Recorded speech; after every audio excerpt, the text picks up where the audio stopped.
رب العالمين والصلاة والسلام على سيد الأنبياء والمرسلين أما بعد فأعوذ بالله من الشيطان الرجيم بسم الله الرحمن الرحيم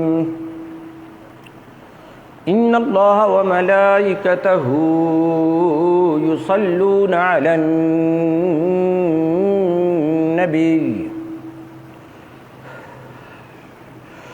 يا أيها الذين آمنوا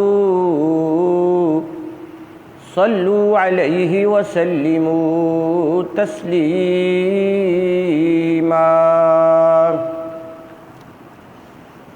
الصلاة والسلام عليك يا رسول الله وعلى آلك وأصحابك يا حبيب الله۔ واجب الاحترام حاضرین محترم، آج جمعہ کا دن تو ہے، لیکن اس کے ساتھ ساتھ آج بڑی 11ویں شریف کا دن بھی ہے۔ ہم اہل سنت و جماعت 11ویں اور 12ویں کے ماننے والے ہیں۔ یہ اہل سنت کی پہچان ہے۔ کچھ چیزیں ہوتی ہیں جو کسی مسلک کی یا کسی طبقے کی شناخت ہوتی ہیں۔ اہل سنت کی بھی کچھ چیزیں شناخت ہیں۔ 12ویں شریف یعنی میلاد پاک، 11ویں شریف یعنی غوث پاک کے لیے ایصال ثواب، رسول اللہ کا نام آئے تو اس کو چومنا، اذان سے پہلے درود و سلام، یہ ساری ہماری پہچانیں ہیں، یہ ہماری شناختیں ہیں۔ ہمارے اہل سنت علماء، مشائخ، اکابر، اسلاف، وہ ان معمولات پہ عمل کرتے چلے آ رہے ہیں۔ ہم بھی ان پہ عمل کرتے ہیں اور اپنی آنے والی نسلوں کو بھی ان معمولات کی تربیت دیتے ہیں۔ اسی طرح 10 محرم کو یوم امام حسین پاک منانا، یہ بھی ہماری شناخت ہے، یعنی کچھ چیزیں جو شناخت ہوتی ہیں۔ اسی طرح جمعہ کے بعد جو ہم یا محفل کے بعد کھڑے ہو کے درود و سلام پڑھتے ہیں، یہ کھڑے ہو کے درود، ویسے تو درود و سلام بیٹھ کے بھی پڑھ سکتے ہیں، کھڑے ہو کے بھی پڑھ سکتے ہیں، سو کے بھی پڑھ سکتے ہیں، لیکن یہ جو ہم بعد میں کھڑے ہو کر ایک پڑھتے ہیں نا، یہ اب ہماری شناخت ہے کہ بھئی سنی جو ہے وہ کھڑے ہو کر حضور پہ درود و سلام بھیجتے ہیں، کھڑے ہو کر، یعنی یہ ایک بطور شناخت بھی ہے، یہ ہماری اسی طرح جلوس میلاد، یہ ہم اہل سنت کی شناخت ہے۔ آپ کو یاد ہوگا کہ آج سے کوئی 1-2 سال پہلے یہ جو بزرگوں کے ایام آئے تھے، صحابہ کرام کے ایام آئے تھے، اہل بیت کے ایام آئے تھے، وہ سارے جمعہ کے دن آئے تھے، اور میں ہر جمعے بتاتا تھا کہ دیکھیں جی پھر اس جمعے کو یہ یوم آ گیا، پھر اس جمعے کو یہ یوم آ گیا، پھر اس جمعے کو یہ یوم آ گیا۔ یہ بھی عطائیں ہوتی ہیں، اس مرتبہ بھی عطا ہوئی ہے۔ ہم چونکہ 12ویں اور 11ویں والے ہیں، اس مرتبہ 12ویں شریف یعنی میلاد پاک 12 ربیع الاول، وہ بھی جمعہ کے دن آیا ہے، اور 11ویں شریف وہ بھی آج جمعہ کے دن ہے۔ ہم اسے بڑی 11ویں شریف کہتے ہیں۔ 11ویں کی نسبت کس سے ہے؟ عراق کے شہر بغداد میں ایک بہت بڑی ہستی کا مزار پاک ہے، جن کی پیدائش 470 میں ہوئی تھی اور جن کا وصال 561 ہجری میں ہوا تھا۔ وقت کے عظیم مجدد اور مجتہد تھے، امام الاولیاء، غوث الاغواث اور قطب الاقطاب تھے۔ 91 برس کی عمر پائی، نام ان کا عبد القادر تھا۔ اور القاب ان کے بڑے خوبصورت ہیں: غوث سمدانی، قطب ربانی، شیخ لامکانی، اور پھر نام کے ساتھ حضرت سیدنا شیخ عبد القادر جیلانی۔ یہ جیلانی نسبت کیا ہے؟ ایران کا ایک صوبہ تھا جسے جیلان یا گیلان کہتے تھے۔ فارسی میں گیلان کہتے ہیں، تو عربی میں گاف نہیں بولتے نا، تو وہاں گاف کو جیم بنا دیتے ہیں اور اس کو جیلان کہتے ہیں۔ تو حضرت سیدنا شیخ عبد القادر جیلانی، آپ وہاں آپ کی جیلان میں پیدائش ہوئی، اور آپ سادات کرام سید ہیں۔ ابا حضور بھی سید ہیں، اماں حضور بھی سیدہ ہیں۔ آپ کا سارا خاندان صاحب علم و فضل تھا۔ پورے خاندان کو اللہ تعالیٰ نے شانی عطا فرمائی تھی، مقام عطا فرمایا تھا، مرتبے عطا فرمائے تھے۔ تو ظاہر ہے کہ شانوں والوں سے ہی پھر شانوں والے ظاہر بھی ہوتے ہیں۔ تو حضور سیدنا شیخ عبد القادر جیلانی قطب ربانی رضی اللہ عنہ، آپ کی پیدائش بھی ایک دنیا بھر کے لیے عظیم خوشخبری تھی، رحمت تھی، برکت تھی، کیونکہ ایسی ہستیاں جن کے وجود سے ساری خلق کو فائدہ پہنچے، وہ رحمت ہوتی ہیں، وہ برکت ہوتی ہیں۔ حضرت سیدنا غوث اعظم شیخ عبد القادر جیلانی رضی اللہ تعالی عنہ، آپ بچپن سے ہی اللہ کے ولی تھے۔ جیسے ہمارے پیارے آقا علیہ السلام ہے نا، حضور غزالی زمان لکھتے ہیں کہ پیارے آقا علیہ السلام اپنی تمام تر شانوں سمیت دنیا میں جلوہ گر ہوئے تھے۔ اسی طرح حضور سیدنا غوث اعظم بھی اپنی تمام تر شانوں سمیت دنیا میں جلوہ گر ہوئے تھے۔ حضور نبوت کی شانوں کے ساتھ تشریف لائے تھے، اور غوث اعظم ولایت کی شانوں کے ساتھ تشریف لائے تھے۔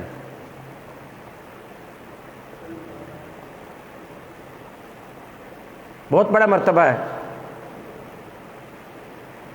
آئیے دیکھتے ہیں کہ آپ کا ایک لقب ہے غوث اعظم۔ اکثر لوگ آپ کو غوث پاک کہتے ہیں، غوث اعظم کہتے ہیں، یا 11ویں والا پیر کہتے ہیں۔ 11ویں والا پیر بھی آپ کو کہا جاتا ہے۔ مصطفیٰ کریم 12ویں والے ہیں، اور غوث پاک 11ویں والے ہیں۔ تو یہ جو آپ کو مقام ملا، یہ مرتبہ ملا غوث اعظم کا، اس کی کیا حقیقت ہے؟ اس کی حقیقت یہ ہے کہ جب اللہ تعالیٰ نے کائنات پیدا فرمائی اور پھر انسان کو پیدا فرمایا، تو کیا فرمایا تھا؟ انی جاعل فی الارض خلیفہ، میں زمین پر اپنا نائب پیدا کرنا چاہتا ہوں، اپنا خلیفہ پیدا کرنا چاہتا ہوں، اللہ کا نائب، اللہ کا خلیفہ۔ اب خلیفہ جو ہوتا ہے، جس کا خلیفہ ہو اس کی شان، یعنی اس مالک کی شان خلیفہ سے ظاہر ہوتی ہے۔ اگر وزیر اعظم کا نائب ہے تو نائب وزیر اعظم، اس کا مقام اس کے مطابق ہوگا نا۔ اگر کوئی کمشنر کا اسسٹنٹ ہے تو اس کا اس کے مطابق مقام ہوگا۔ بات سمجھ آ رہی ہے؟ اور جو خدا کا نائب ہو، اس کا اندازہ کریں کہ وہ کتنے بلند مرتبے والا ہوگا۔ تو جب اللہ تعالیٰ نے خلیفہ بنایا، اللہ تعالیٰ نے نائب بنایا انسان کو، تو سب سے پہلی ایک چیز عطا فرمائی جسے کہتے ہیں نا پاورز ڈیلیگیٹ کرنا، اختیارات سپرد کرنا۔ اللہ تعالیٰ نے اختیارات انسان کے سپرد کیے۔ جیسے ہی آدم علیہ السلام کو پیدا کیا، خالی پیدا نہیں کر دیا، اختیارات بھی دیے، اور پھر ان اختیارات کے نتائج بھی دیے۔ اختیارات کیا دیے؟ وَعَلَّمَ آدَمَ الْأَسْمَاءَ كُلَّهَا، سارے علوم اٹھا کر انسان کے دامن میں رکھ دیے۔ پھر اس کا نتیجہ کیا عطا فرمایا کہ اللہ نے سارے فرشتوں سے کہا اسجدوا لآدم، انسان کو سجدہ کرو۔ اختیارات دیے، ٹھیک ہے نا، سجدہ تو خدا کو ہے، سجدہ تو خدا کا ہے، اور خود خدا کہہ رہا ہے کہ آدم کو سجدہ کرو۔ بات سمجھنے کی ہے، بات پتہ کی ہے، بات نقطے کی ہے، معمولی نہیں ہے۔ کیا وہ جو ذات سجدے کی حقیقی حقدار ہے اللہ تعالی، اور جس کو غیر کو عبادت کا سجدہ کرنا شرک ہے، لیکن اس نے اسی سجدے کا عکس جو تعظیم اللہ تعالیٰ کے لیے ہے نا، سجدہ اللہ تعالیٰ کے لیے سب سے بڑی تعظیم کیا ہے؟ یہ سب سے بڑی تعظیم ہے سجدہ، جو اس کی سب سے بڑی تعظیم ہے وہ اس کا عکس، ٹھیک ہے نا، جسے ہم سجدہ تعظیمی کہتے ہیں، اس کا عکس انسان کو دے دیا، فرمایا مجھے سجدے کرتے ہو نا، اس کو بھی کرو، یہ میرا نائب ہے، جھک جاؤ اس کے سامنے۔ سارے جھک گئے، جو ملکوتی صفات کے حامل فرشتے تھے، ملکوتی صفات والے، انہوں نے سجدہ کیا، لیکن ایک اکڑ گیا، وہ منکر تھا نا، اس نے نہیں مانا، انسانیت کی عظمت کو نہیں مانا، انسانیت کے رتبوں کو نہیں مانا، انسان کو جو اللہ تعالیٰ نے پاورز دی ہیں، اختیارات دی ہیں، ان کو تسلیم نہیں کیا۔ پھر یہ جو علوم اللہ نے عطا فرمایا آدم علیہ السلام کو، بہت بڑی کہکشاں ہے، علوم کی پوری کہکشاں انسانیت کے دامن میں رکھی۔ پھر وہ علوم دو قسم کے بن گئے، ایک علوم نبوت اور دوسرے علوم ولایت۔ یہ دو بڑے علم ہیں، یہ باقی جتنے دنیا کے علم ہیں نا، یہ سارے انتہائی معمولی ہیں۔ جتنے بڑے علم ہو، سائنس کا ہو، میڈیکل سائنس کا ہو، ٹیکنالوجی ہو، جو مرضی ہو، یہ سب خدا کی نظر میں معمولی علم ہے۔ اللہ کی بارگاہ میں دو علوم کو سب سے بلند مرتبہ حاصل ہے، ایک علوم نبوت اور دوسرے علوم ولایت۔ دنیا چلی ان سے رہی ہے۔ یہ جو باقی علوم سے ہم کہتے ہیں نا فلاں نے اتنا سائنس پڑھ لیا، علم پڑھ لیا، دنیا چل رہی ہے، وہ عارضی اور معمولی ہے۔ مستقل بنیادوں پر دنیا نبوت اور ولایت سے چل رہی ہے، اور نبوت کوئی عام چیز نہیں ہے، اس کے اندر اختیارات ہیں۔ ولایت کوئی عام چیز نہیں ہے، اس کے اندر اختیارات ہیں۔ نبوت آفتاب کی مانند ہے اور ولایت مہتاب کی مانند ہے، چاند۔ نبوت آفتاب کی طرح ہے، جیسے سورج کی روشنی اپنی ہے اور چاند سورج کی روشنی سے چمکتا ہے، اسی طرح نبوت کا مقام بلند ہے، وہ سراج منیر ہے، اسی کی روشنی سے ولایت کا چاند چمکتا ہے۔ پھر نبوت کو جو اللہ تعالیٰ نے ایک خاص اعزاز عطا فرمایا، وہ معجزے کا اعزاز ہے۔ معجزہ کہ اللہ کے جتنے بھی نبی تھے وہ کوئی معجزہ رکھتے تھے، معجزہ وہ عاجز کر کے رکھ دیتا تھا، بندوں کو عاجز کر کے رکھ دیتا تھا، دکھاتے تھے کہ یہ دیکھو یہ معجزہ ہے، یہ عصائے موسیٰ معجزہ تھا، مردے زندہ کرنا عیسیٰ علیہ السلام کا معجزہ تھا، چاند دو ٹکڑے کرنا محمد عربی کا معجزہ تھا۔ یہ معجزے کی پاور ہوتی ہے، یعنی وہ جو اختیارات اللہ تعالیٰ دیتا ہے نا نبیوں کو، ان اختیارات کا مظاہرہ معجزے کی صورت میں ہوتا ہے، اور جو اللہ تعالیٰ ولیوں کو اختیارات دیتا ہے ان کا مظاہرہ کرامتوں کی صورت میں ہوتا ہے، ان کا مظاہرہ کرامات کی صورت میں ہوتا ہے۔ معجزہ نبوت سے ہے اور کرامت ولایت سے ہے۔ ولایت پہ روشنی پڑ رہی ہے نبوت کی، اور کرامت پہ روشنی پڑ رہی ہے معجزے کی۔ یعنی کوئی بھی ولی کائنات کا ہو نا، ٹھیک ہے نا، کوئی بھی دنیا کا ولی ہو، اس کی جو اب حضور پاک کے مقدس زمانے میں جتنی کرامتیں ہیں وہ در حقیقت حضور کے معجزے ہیں۔ اگر وہ حضور کی طرف، وہ آتے ہی حضور سے ہیں۔ کوئی ولی کرامت دکھا دے وہ سرکار کی ہوتی ہے۔ بلکہ میرا تو عقیدہ تھوڑا سا اس سے آگے کا ہے کہ دنیا کے جتنے نبی معجزے دکھاتے ہیں نا، وہ در حقیقت محمد ہے، وہ بھی محمد عربی کے معجزے ہوتے ہیں، محمد پاک کے معجزے ہوتے ہیں۔ اب جناب یہ سلسلہ چلتا ہوا آیا،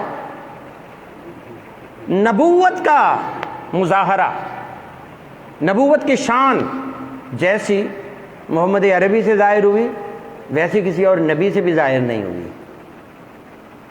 ٹھیک ہے، صحابہ و اہل بیت یہ میرے آقا علیہ الصلوۃ والسلام کی روشنی ہے،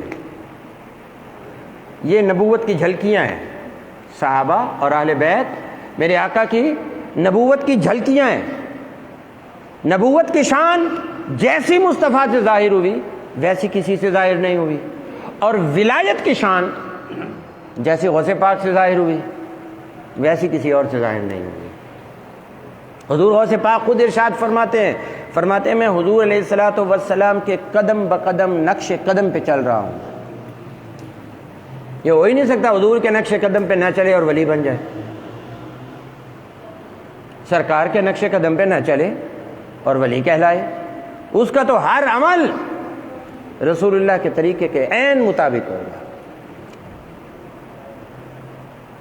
اب حضور غوث پاک کو جو لقب ملا غوث اعظم کا، تو جتنے معجزات حضور سے ظاہر ہوئے ان کا ایک اپنا مقام ہے، اور حضور غوث پاک سے کرامتیں بکثرت ظاہر ہوتی تھی، کرامات بکثرت ظاہر ہوتی تھی۔ جتنی کرامتیں حضور غوث پاک سے ظاہر ہوئی ہیں کسی ولی کی اتنی کرامتیں نہیں ہیں، کیونکہ آپ امام الاولیاء ہیں، آپ غوث الاغواث ہیں، آپ قطب الاقطاب ہیں۔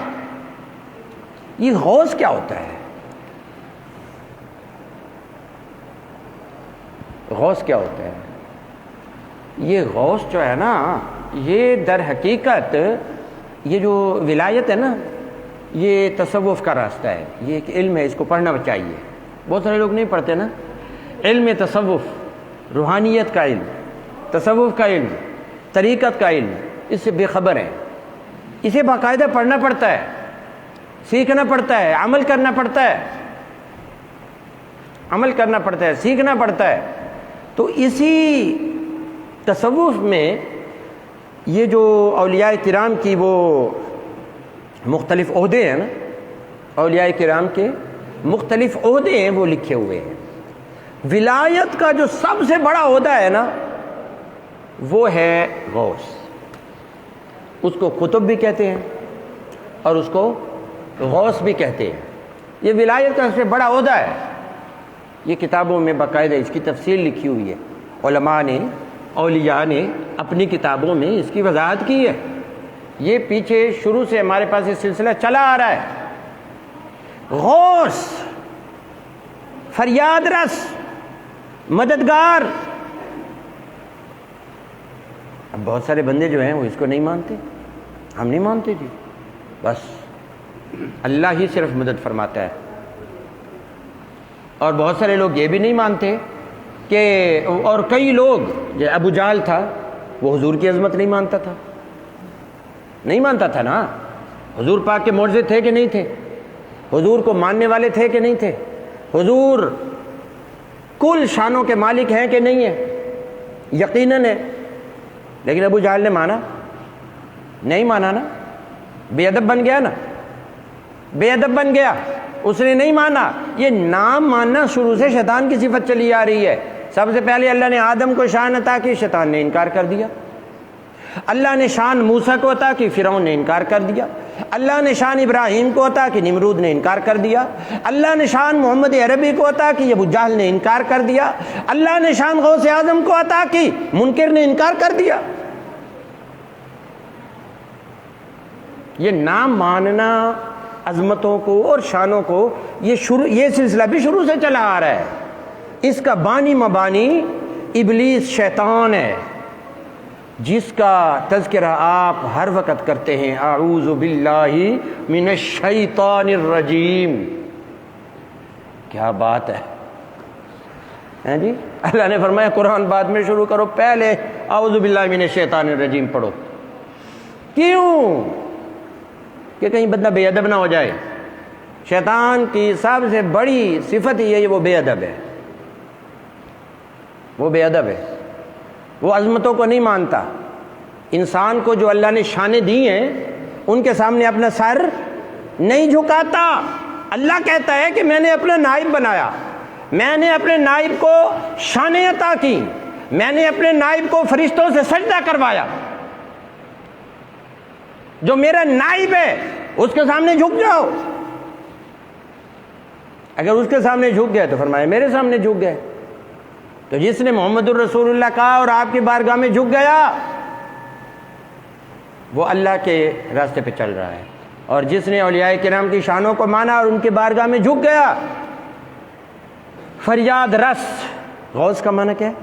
فریاد رس. غوث کی رسائی کہاں تک ہوتی ہے؟ غوث کی رسائی کل کائنات میں ہوتی ہے. عرش تا فرش، شرق تا غرب، شمال تا جنوب، کل کائنات کے ذرے ذرے تک غوث کی رسائی ہوتی ہے. وہ کل کائنات کو آپریٹ کر سکتا ہے، ساری کائنات کو آپریٹ کر سکتا ہے، چلا سکتا ہے. اس کا حکم نافذ ہوتا ہے، اس کا روحانی حکم نافذ ہوتا ہے. زمین و آسمان پر اس کے جھنڈے لہرا رہے ہوتے ہیں. اللہ تعالیٰ کائنات کو حکم دیتا ہے کہ اس کی بات ماننی ہے. بھائی سارے فرشتوں کو جو آدم کے سامنے جھکا دیا تھا تو کیوں جھکا دیا تھا؟ کہ بابا اس کو مانو. فرشتے تو اللہ کے سارے جھک گئے تو پھر کائنات کیا بچ گئی باقی؟ فرشتے سب سے مقدس مخلوق ہیں. فرشتوں کو جھکا دیا تو باقی کائنات کو نہیں کہے گا کہ جھک جاؤ. کیسے نہیں جھکے گی؟ حضور اشارہ کریں اور سورج واپس نہ آئے. میرے آقا اشارہ فرمائیں اور چاند دو ٹکڑے نہ ہو. میرے آقا حکم دیں اور پانی کے فوارے نہ چل پڑے. یہ پاورز ہیں، اختیارات ہیں. بحیثیت نائب خدا، بحیثیت خلیفۃ اللہ، اللہ نے انسان کو پاورز دی ہیں، قوتیں دی ہیں، طاقتیں دی ہیں. اور طاقتیں بھی وہ اللہ تعالیٰ کی جو شان والے ہوں نا. یہ جو ہمارے ہمیں یہ کمشنر افسر نظر آتے ہیں یہ چھوٹی چھوٹی طاقتیں ہیں اور ظاہری ہیں، چھوٹی ہیں. اللہ تعالیٰ تو بہت عطا فرماتا ہے. وہ تو اتنا دیتا ہے، فرماتا ہے وَلَسَوْفَ يُعْطِيكَ رَبُّكَ فَتَرْضَىٰ. میں تو آپ کو اتنا دوں گا، اتنا دوں گا، اتنا دوں گا کہ آپ راضی ہو جائیں گے. وہ کہتا ہے وَهَٰؤُلَاءِ مِنْ عَطَاءِ رَبِّكَ، تیرے رب کی عطائیں بہت ہیں. لیکن وہ سب کو نہیں دیتا. میں اشارہ کروں سورج چاند کو تو کوئی فرق نہیں پڑے گا. میں اشارہ کروں سورج چاند کو تو کوئی فرق نہیں پڑے گا. لیکن جب فاروق اعظم نگاہ ڈالیں گے سورج کے اوپر تو سورج کو منہ چھپانا پڑ جائے گا. سورج کو منہ چھپانا پڑ جائے گا. یہ پاورز ہوتی ہیں اور یہ اللہ تعالیٰ اپنے خاص بندوں کو عطا فرماتا ہے. قرآن پاک میں انہیں اللہ کے مخلص بندے قرار دیا گیا ہے. جگہ جگہ کئی جگہوں پہ عباد الرحمن، اللہ کے خاص بندے، اللہ کے محبوب بندے، اللہ کے پیارے بندے. باقاعدہ قرآن میں جگہ جگہ ان کا تذکرہ موجود ہے. ان کے اوپر شیطان کا بس نہیں چلتا. ان کے پاس پاورز ہوتی ہیں، ان کے پاس قوتیں ہوتی ہیں، ان کے پاس طاقتیں ہوتی ہیں، ان کے پاس اختیارات ہوتے ہیں، ان کے پاس سلطنتیں ہوتی ہیں. ان کے اشاروں پہ کائنات چلتی ہے.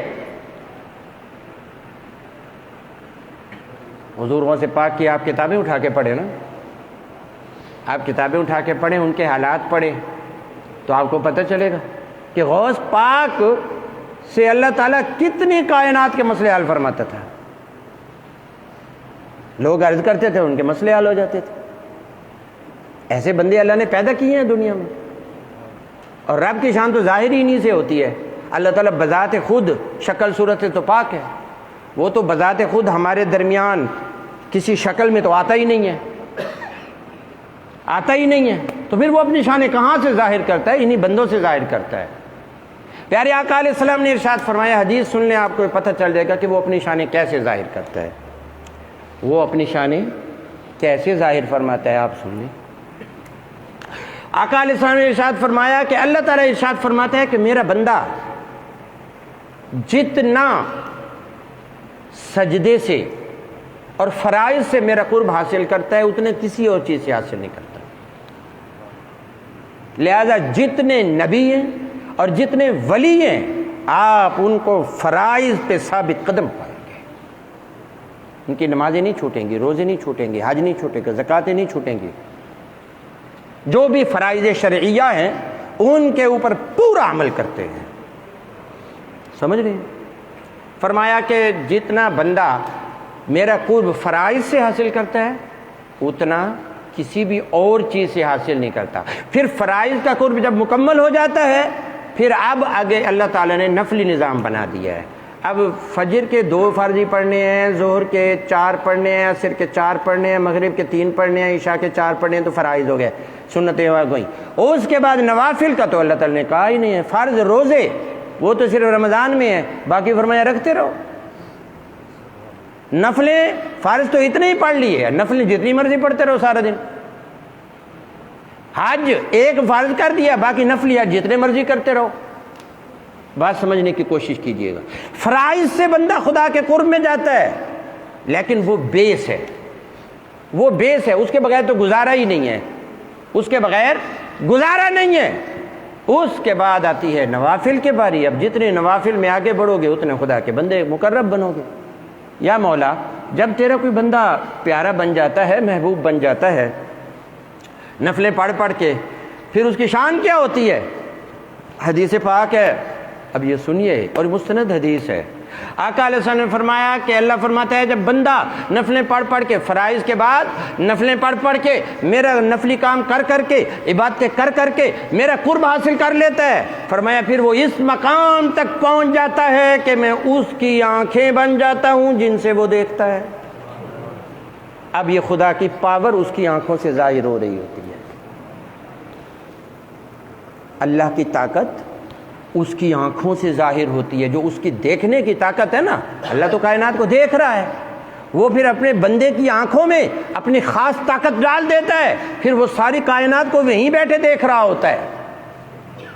وہ پھر کہتے ہیں کہ بھئی آپ یہ ساری کائنات یہاں بیٹھے کیسے دیکھ رہے ہو؟ انہوں نے کہا یہ پاور ادھر سے آ رہی ہے، یہ اللہ کی شان اس سے ظاہر ہو رہی ہوتی ہے۔ اب کئی لوگ تو کہتے ہیں نا یہ کیا ہو گیا، کیا ہو گیا، کیا ہو گیا؟ بھائی اللہ کی شان ظاہر ہو رہی ہے اس کی آنکھوں سے، ہماری سے تو نہیں ظاہر ہوتی۔ ان کا تم نے کتنی خدا کی عبادت کر لی ہے، تم نے خدا کو کتنا منا لیا ہے، پہلے اپنی یہ تو بتاؤ نا، کتنی تم نے تہجدیں پڑھی ہیں، کتنی اشراق پڑھی ہیں، کتنے تم نے روزے رکھے ہیں؟ یہ تو کام ہے نا، انہی سے ملتا ہے سب کچھ، قبلہ سارا کچھ یہاں سے ملتا ہے، اور تم نے یہ کام کیے نہیں، ہمیں تو ملتا نہیں ہے۔ تم بے وضو پھرتے رہتے ہو، تم بے غسل پھرتے رہتے ہو، اخلاق محمدی تمہارے اندر نہیں پایا جاتا، اور کہتے ہو وہ والا مقام جو اس کو ملا ہوا ہے ہمیں تو نہیں ملا ہوا۔ بھئی جو کام اس نے کیا ہوا ہے وہ تم نے بھی نہیں کیا، وہ تم نے نہیں کیا ہوا، تم وہ کر لو تمہارے اوپر بھی آئے گا۔ ان کی تو نماز ایک نہیں چھوٹتی، تمہاری 18 چھوٹی پڑی ہیں۔ تم سے تو رمضان کے روزے نہیں رکھے جاتے، وہ تو پورا پورا سال روزے رکھتے رہتے ہیں۔ تم سے ایک رات نہیں جاگا جاتا، وہ ساری ساری رات خدا کو جاگ جاگ کے مناتے ہیں۔ کہتے ہیں ہمیں تو یہ چیز نہیں ملی۔ بھئی ہم کو تو جتنا ملا ہوا ہے بس اسی پہ شکر کر لو، ورنہ تو ہم تو اس کے بھی قابل نہیں، جو دیا ہوا ہے ہم تو اس کے بھی قابل نہیں۔ فرمایا میں اس کی آنکھیں بن جاتا ہوں۔ آنکھیں بن جانے کا مطلب کیا ہے؟ میری پاور اس کی آنکھوں سے ظاہر ہوتی ہے، وہ یہیں بیٹھ کے کائنات کے نظارے کرتا ہے، اور یہ تو کوئی مسئلہ ہی نہیں ہے۔ اب یہاں بیٹھ کر ایک سیٹلائٹ وغیرہ کے ذریعے ساری دنیا دیکھی جا رہی ہے، سیٹلائٹ میں اتنی پاور ہے، وہ تو خدا کے بندے میں کوئی پاور نہیں ہوگی۔ سیٹلائٹ تو عام چیز ہے، وہ کوئی عبادت گزار تو نہیں ہے سیٹلائٹ ہے، وہ نمازیں تو نہیں پڑھتا سیٹلائٹ، روزے تو نہیں رکھتا، کیا خیال ہے؟ اور یہ تو نمازیں پڑھتا ہے، اس سے کچھ نہیں ظاہر ہوگا۔ اللہ دکھاتا ہے شانیں، فرمایا میں اس کی آنکھیں بن جاتا ہوں جن سے وہ دیکھتا ہے، یعنی اس کی پاور دیکھنے کی پوری کائنات تک پہنچ جاتی ہے۔ میں اس کے کان بن جاتا ہوں جن سے وہ سنتا ہے. بھئی اس کے کان سنتے تو ہمارے کان، ہم اپنے کان سے نہیں سنتے، تو وہ بھی کون سے کیا سنتا ہے؟ سن تو ہم بھی رہے ہیں، لیکن ہمارے سننے کی طاقت لمیٹیڈ ہے اور خدا ان لمیٹیڈ ہے. اللہ کی کوئی انتہا نہیں ہے. لہذا جب وہ اسپیشل اس کے کان کی طاقت، کان میں سماعت میں خدا کی طاقت آ جاتی ہے، وہ یہیں بیٹھ کر کائنات کی باتیں سن رہا ہوتا ہے.